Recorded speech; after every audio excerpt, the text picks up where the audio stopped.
Raise your hand if you're really excited to watch Allante Taylor in 2023. I am. We got all of that and a little bit of lagniappe for you on today's episode of Locked On Saints. You are Locked On Saints, your daily New Orleans Saints podcast. Part of the Locked On Podcast Network, your team every day.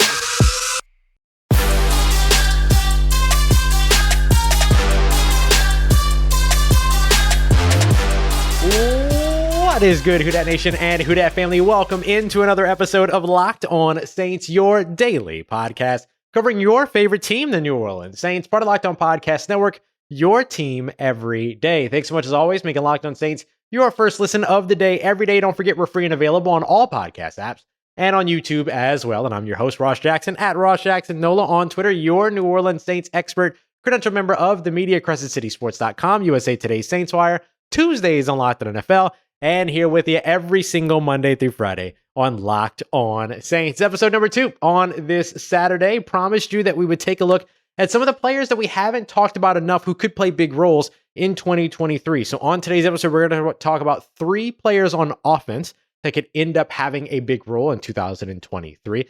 2 players returning on defense that we haven't seen yet that have a bright future in 2023. And to start everything off, Allante Taylor.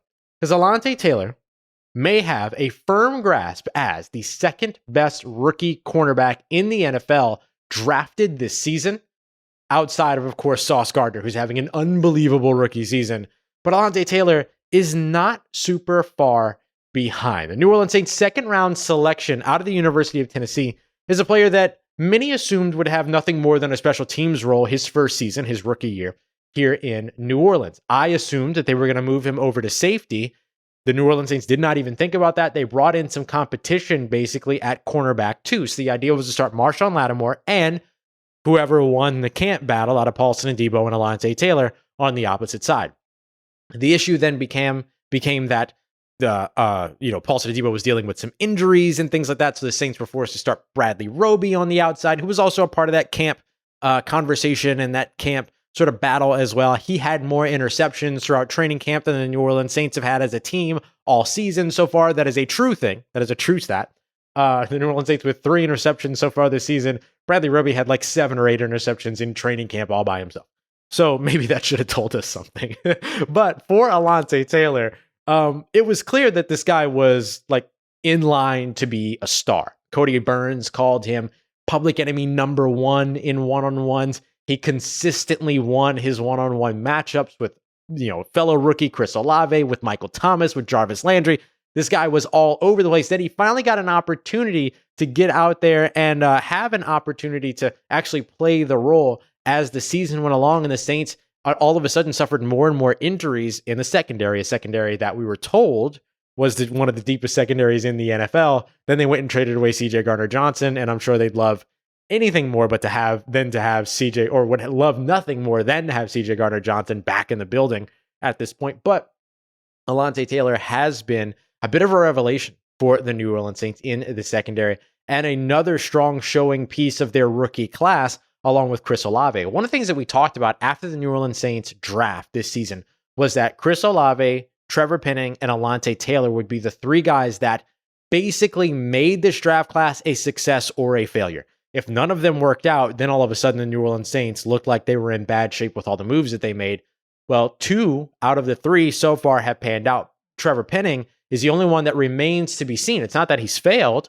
He was injured, so he just simply remains to be seen at this point. So the Saints still very much in line to have a fantastic rookie class if Trevor Penning is also out there, gets his opportunity to go out there and absolutely ball out. But honestly, the performance at 2 premium positions, wide receiver and cornerback, with top 100 pick investments has worked out so far. How good has Allante Taylor been so far this season? Well, amongst all cornerbacks across the NFL who have played at least 200 coverage snaps, which by the way is 90 cornerbacks, Allante Taylor is 6th when it comes to NFL passer rating allowed. 63.8 is the 6th lowest. He has allowed the 5th lowest completion percentage amongst that group of cornerbacks at 49%.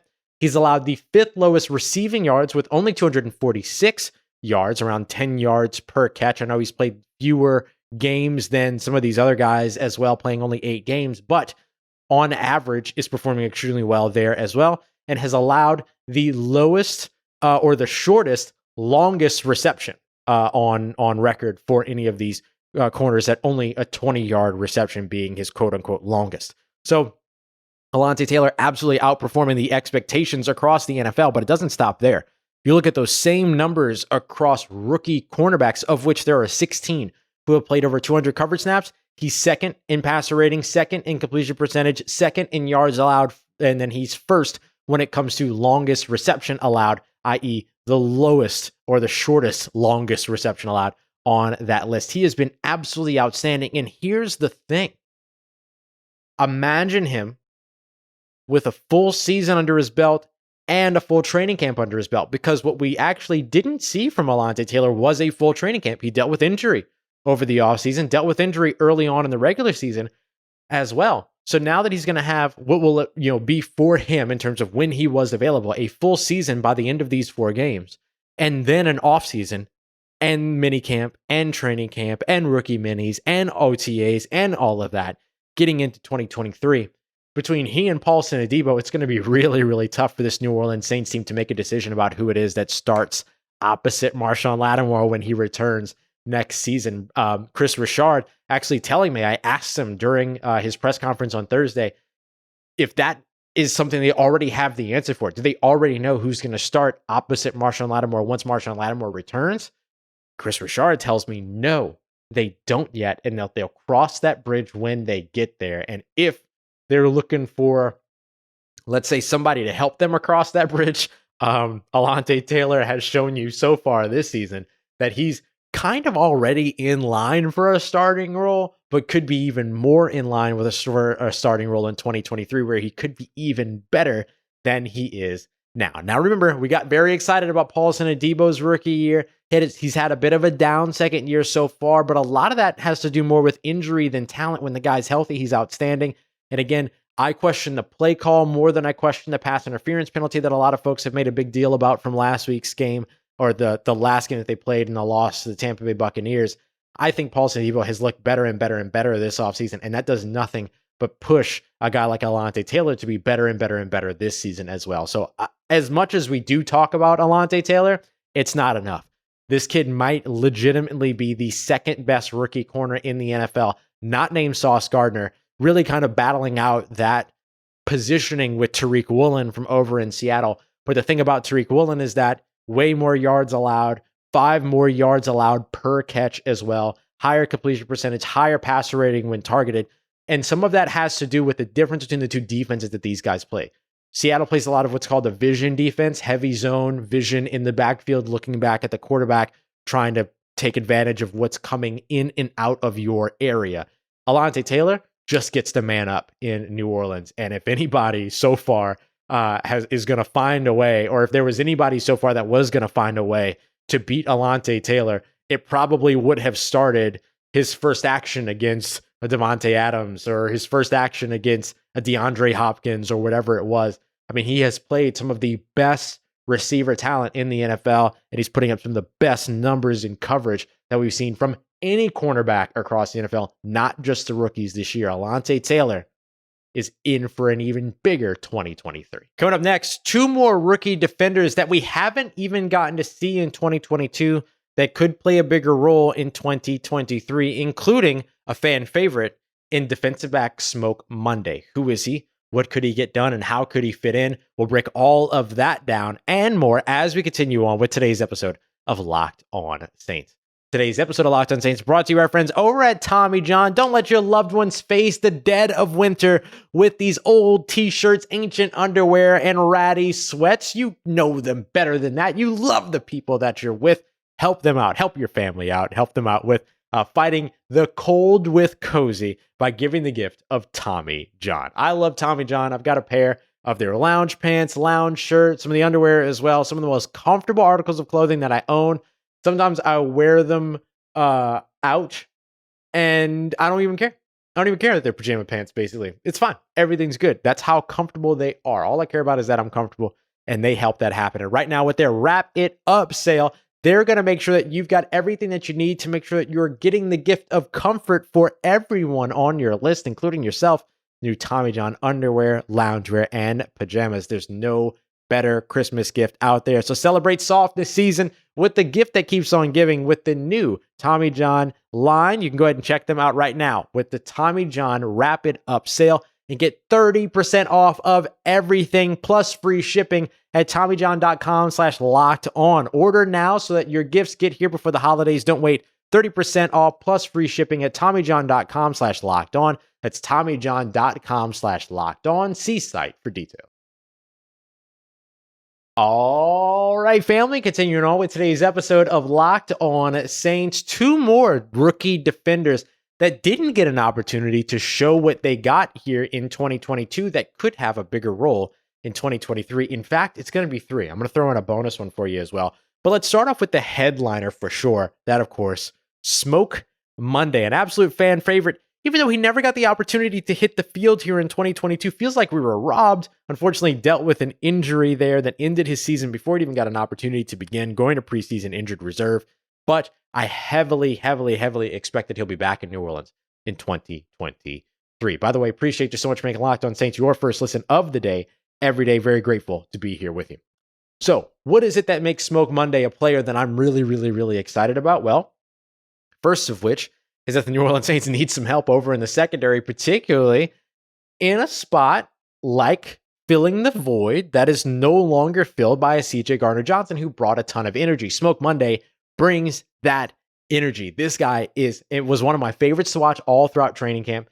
He was somebody that came out, talked a lot of trash, had a lot of fun though. You could see it all over his face. This dude was so excited about not only being in the NFL, right? Not only playing the sport that he dedicated his life to play, but being a New Orleans Saint as well. Remember at his draft party, he was wearing a Drew Brees jersey. He was driving down the street because he lived in the Atlanta area, driving down the street past Mercedes Stadium, yelling, "Y'all got to see me twice a year now." All of that. Like, this guy was so juiced to be a New Orleans Saint. So he's a perfect fit for the community as well. So here's what I like about Smoke Monday's game. I like the talk. I like the energy. I like all of the intangibles that he brings. But this guy is also probably the biggest hitter in the 2022 draft class. This dude absolutely brings the pain when he makes a tackle. And he is looking to make you regret coming his way. He wants you to think twice the next time you get an opportunity to come over the middle. He's somebody that has a lot of versatility. He can play nickel corner. He can play out back at safety. He can take the deep area of the field. He can play in run support as a strong safety, playing downhill. Great hitter, great tackler, all of those things. He's going to be a great special teamer as well. If given the opportunity there, that might be the place where he starts. But again, as we mentioned, we expected that for Allante Taylor, and look what happened with him.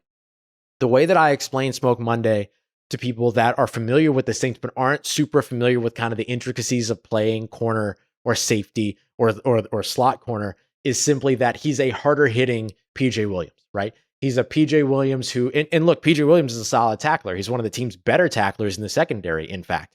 But one of the things that you know from PJ Williams is that if you get him crossing the field or if you get him in the deep areas, then all of a sudden he's a liability. Smoke Monday, not as much in terms of that. A little bit more energy there, a little bit faster, a little bit more equipped, and a bigger hitter. So I still would be a little bit nervous about him in deep coverage and all those other things. I wouldn't put him on an island as a single high safety, but man, letting him play in the box, letting him, if I can borrow a phrase from my friend Brandon Olson over at Locked On Gators, get Mixie in the middle.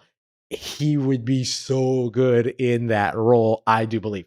Now, I have to see, right? I believe that he'll be one of those players that gets a future reserve deal. I think that he'll be back with the team in 2023, get a real opportunity over the course of training camp. That's when you're going to be watching him. But he could end up playing a pretty pivotal role for this team with Bradley Roby up in age. The New Orleans Saints not really having an answer at slot corner. Chris Harris up in age. They don't really have an answer there right now. Could Smoke Monday develop into that guy either right away in 2023 or over the course of the future? He's going to be a really fun player to watch, if nothing else. The next player that I want to discuss that hasn't actually seen the field yet so far this season, but could have a big role next year, would be DeMarco Jackson. Now, it's going to be tough for him to have a big role because you've got Demario Davis, you've got Pete Werner, you've got Caden Ellis. But if DeMarco Jackson, the Appalachian State linebacker who Emory Hunt from CBS Sports Network came through and spoke with us before the season, predicted that he would actually be the starter next to Demario Davis in 2022. But unfortunately, preseason injury, put on preseason injured reserve. Therefore, his season ended before it began. He's a born leader. He flies all around the field. He is somebody that makes some big plays, plays incredibly well downhill, understands run angles, understands pursuit angles, understands very much what his role is in terms of run fits and in run defense, but is fast enough to bother a tight end in coverage, bother a slot wide receiver over the middle, making their life tough as they cross the middle of the field, all of that. So he might not be somebody that leaps into starterdom now that you've seen just how good Pete Werner is, now that you've seen just how good Caden Ellis is. But remember, the Saints have to re-sign Caden Ellis. They have to convince him to come back to New Orleans. So DeMarco Jackson could fit in there, or in the more likely scenario, which is that Caden Ellis does return, we could see DeMarco Jackson in a situation to where he's kind of that prime special teamer, but also that prime backup guy that gets an opportunity if there's an injury there. And he is somebody that the New Orleans Saints, I know right now, would love to have active, because you're seeing here on this Saturday, they activated Chase Hansen off of injured reserve. They moved Nephi Sewell back to the waivers. They'll probably pick him up, put him back on the practice squad, but they're having to shuffle around a little bit the talent underneath or behind the starting talent on the roster. DeMarco Jackson would help you answer that question. And let's talk about his brother that's not actually his brother too. Another guy that could potentially have a big impact in 2022. I mentioned that there's no defensive lineman, interior defensive lineman on contract going into next season, which is true. However, Jordan Jackson, who was drafted out of the Air Force, is on the practice squad, could be given a future reserve deal to be back. Smoke Monday, technically still under contract for another year and all that too. He could end up in the same situation. But, getting that guy on a future reserve deal, bringing him back next year, he could be behind David Onyemata if the New Orleans Saints extend him, which I think is a must-do over the course of this offseason. He could be in line for a starting role behind David Onyemata. Who knows, right? Who else returns? Does Malcolm Roach come back? Does Shai Tuttle come back? Do the Saints draft in the defensive interior? Do they sign a free agent? Where do they go from here? If they can't answer that question, then the answer is Jordan Jackson. So he could also be in a bit he could be in line for a bigger role in 2023 as well. So he's our bonus there. Next, we'll jump over to the offensive side. 2 skill position players and another offensive player that we've seen or are going to see before the end of the season, but that are pivotal to the New Orleans Saints, or could be pivotal to the New Orleans Saints in 2023. We're going to break those down as we continue on and wrap up today's episode of Locked On Saints. Today's episode brought to you by Total Wine and More, one of my go-to spots when I'm looking for a refill on that Uncle Nearest, or I'm looking for my favorite Riesling or something like that. Total Wine and More has you completely covered. And you can find what you love, just like I always find what I love, over at Total Wine and More. If you're in New Orleans, there's one right over in Metairie, barely even in Metairie, and ain't even much of a journey if you're coming from the city area. So with so many great bottles to choose from, it's easy to find your favorite Cabernet, or maybe you're looking for a Chardonnay, or you're a Riesling lover like me, or you're looking for something else in the spirits world as well. They got you taken care of over there. Not the spirit world. They got you in the spirits world though. Or maybe you're looking for the perfect guest for everyone on your list, and you want to find everything that you need with the help of a friendly guide. Their customer service over there is absolutely unmatched. You can find it all at Total Wine and More, and you'll be able to do that with all the confidence of knowing that you found something special at the lowest price, which at the end of the day is really what matters, isn't it? Right? You want to get what you want, but you want to pay a reasonable price for it. Total Wine and More got you taken care of. So love what you find and find what you love only at Total Wine and More. Hey, they also offer curbside pickup as well as deliveries available in most areas. Visit TotalWine.com to learn more. Drink responsibly, of course, and be 21. Let's get it. Who Dat Nation, wrapping up today's episode of Locked On Saints. Thanks so much, as always, for being here with us. So we spoke about 2 defenders that haven't seen snaps yet in 2022 and won't see snaps in 2022, but could be in for a bigger role in 2023. Thanks to just an opportunity amongst all else. But there are a couple of players who have seen snaps in 2022 on the offensive side that could also be in for big roles. But a player that we haven't actually seen a snap from just yet could also be in for a big role in 2023. I want to start with him. That's running back Eno Benjamin. Now, I know there's been a lot of hesitation around Eno Benjamin because the release in Arizona was so kind of abrupt and out of nowhere, raised a lot of questions. Hey, what happened? Did he do something? What happened there? Well, we kind of have a little bit more context around what's going on in Arizona these days. And then he was also recently waived by the Houston Texans. But remember, he only played like 12 total snaps for the Texans over those 2 weeks. They got healthier at the position. So the connection to him being let go in Houston makes a lot more sense, right? They brought him in to help out where they were injured. They're not as injured there anymore. Damian Pierce is back, all of that. He only played 12 snaps. Makes sense that, you get one of your guys back, then the last guy in is the first guy out. New Orleans, though, put a waiver claim on him in a couple of months ago or a month or so ago when he was waived by the Arizona Cardinals. Put a waiver claim on him again. Now he is a New Orleans Saint. He'll be wearing number 31, by the way. At least he was during practice this week. We'll see what happens once he actually gets in there. But he is somebody that I think is so unique. I liked him a lot during the draft process coming out of Arizona State. He's somebody that, has a benefit in terms of what he can do in the passing game. He can catch the ball out of the backfield. He can also run. I mean, you saw it. You saw what he can do against the Arizona Cardinals when the Saints played them on Thursday Night Football, and he gashed the New Orleans Saints time and time and time again, almost getting to 100 yards. And he was buried as like the third option in Arizona. And so I'm really excited to see what he can do in New Orleans, though I know that the playbook hasn't been very expansive for that position so far this season. So I'm really most interested in seeing what he can do next year, because the way that waivers work is you pick up the contract that's left. So it's not like free agency to where you go from having no contract to getting a new contract.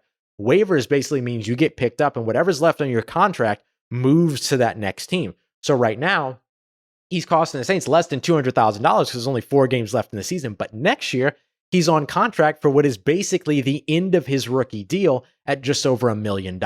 So he could get to play a more pivotal role in 2023 if the Saints, figure out how to use their running backs in the passing game again and get that going a little bit as a change of pace player along with Alvin Kamara, who can do a little bit of everything. So this is where I get really excited about an Eno Benjamin, is that he brings you another corner where you can, another running back where you can effectively, and I know we use this cliche all the time, but maintain the Alvin Kamara playbook.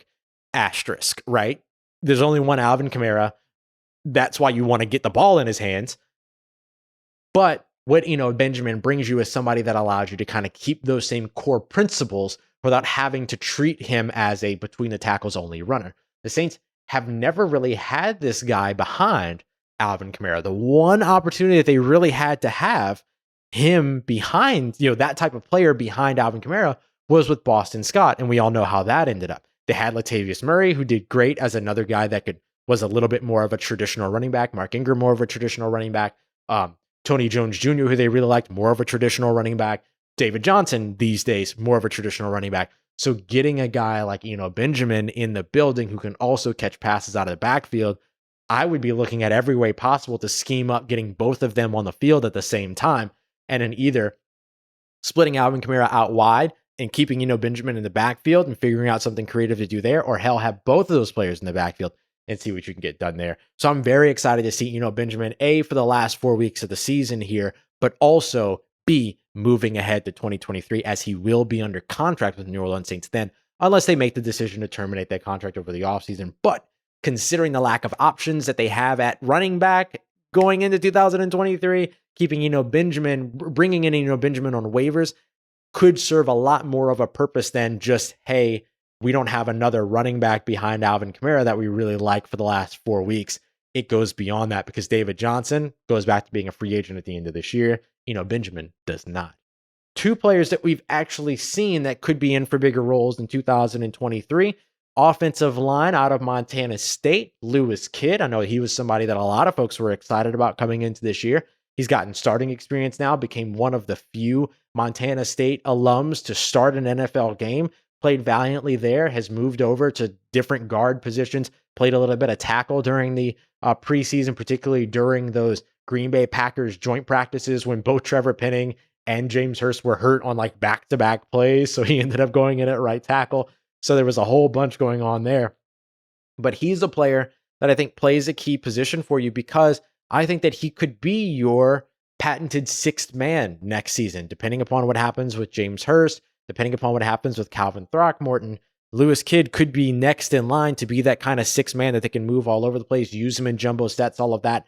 But he also serves a pivotal role for the New Orleans Saints as a pure guard backup, which is a thing that the Saints have struggled to have over the course of the past few seasons. They've had to move players around, shuffle the offensive line, do all that crazy stuff. Now you have a guy who is pretty good on the interior, has steps to grow. Of course, he's an undrafted free agent, rookie year in 2022. It'd be weird if he didn't have some mishaps. But him with another year of preparation under his belt, another year or a first year of NFL experience under his belt, all of that is only going to get better from this point forward. And he doesn't have a bad foundation to already build off of. Another player that we got a little bitty bit of a glimpse of just a couple weeks ago is, I'm going to say this very slowly because y'all know I had a problem with this name over the course of the offseason. I kept calling him Nick. We know it's not Nick. It's tight end Lucas Krull from the Pittsburgh Panthers. One of the go-to targets outside of Jordan Addison for Kenny Pickett, who of course now is the Pittsburgh Steelers quarterback.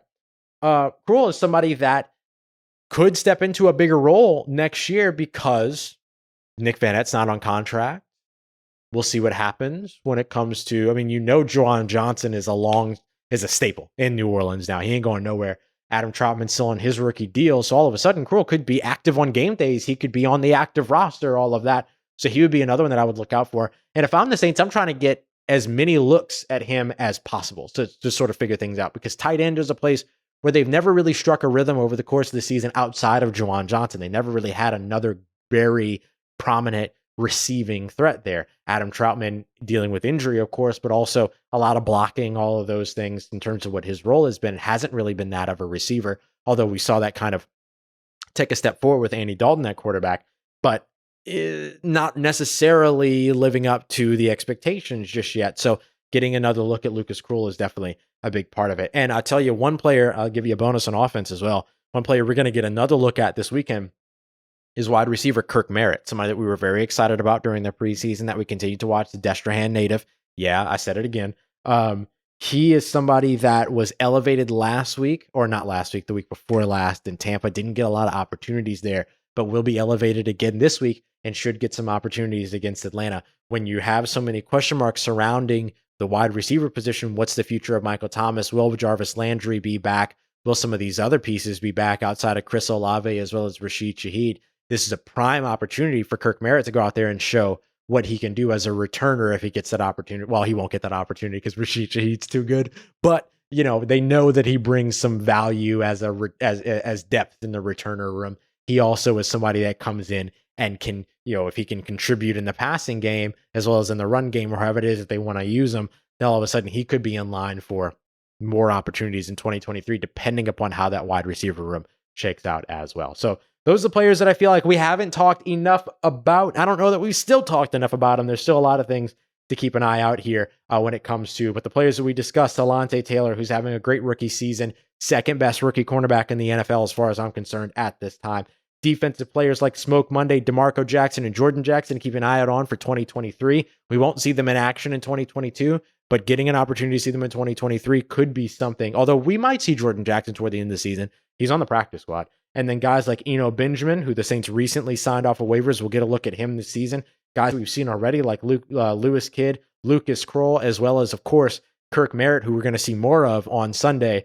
These guys all get an opportunity to show what they can do before the end of the season and have a big role in 2023. So some guys we haven't talked about enough, but hopefully did justice for today. Coming up next time that you see me, it'll be our postcast live episode on the Locked On Saints YouTube page. So make sure you're subscribed to Locked On Saints YouTube page. I'll be able to go live right after media availability and everything once the Saints and Vikings game comes to an end tomorrow afternoon. And then, of course, we'll have a brand new episode up and ready for you before Monday morning, very likely as well, a full episode for you. So I appreciate you as always, making us a part of your day, part of your routine, making us your first listen of the day. Don't forget to go and check out Locked On Sports today as your second listen today as well, to help you get all the news around the NFL and more around the world of sports. Appreciate you as always, making me part of your day, part of your routine, saying yes to me and the show. As always, if you see me, say hi. And if you need anything else around your New Orleans Saints, Make sure you follow me on Twitter at Ross Jackson, Nola. Hit me up. Let me know how the family's doing. Let me know how you're living. Let me know how your mom and them. Trust Who Dat Nation. I'll holla at you.